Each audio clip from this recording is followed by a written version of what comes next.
Beautiful souls. Are you over 50 and wondering if it's too late to start an online business? Absolutely not. In fact, right now might be the perfect time.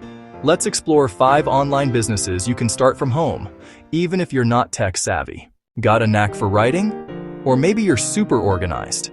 You can offer freelance services like copywriting, proofreading, or virtual assistants, all from your laptop.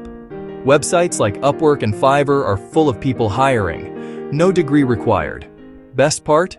You set your hours. After 50, you've got experience, and that's your superpower. Whether it's business, health, life coaching, or career advice, people will pay for your guidance. You can start with free sessions, gather testimonials, then build into a paid model using Zoom or even YouTube Live. Want to sell t-shirts, mugs, or tote bags without buying stock?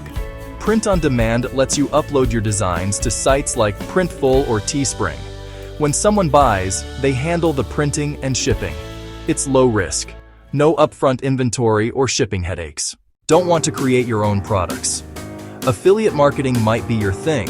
You promote products you love and earn commissions when people buy through your link. Perfect for blogging, YouTube, or even Pinterest. If you've ever thought about writing a book, now's your chance. Platforms like Amazon Kindle Direct Publishing let you publish ebooks fast, or turn your knowledge into a simple online course using Teachable or Gumroad. Teach once, sell forever. You don't need to be a tech wizard, you just need a start. Pick one of these ideas and take the first step today. And if you want more beginner-friendly business tips, check out this video next. How to start a business after 50 without quitting your job, linked in the description below. Subscribe if you're ready to turn experience into income.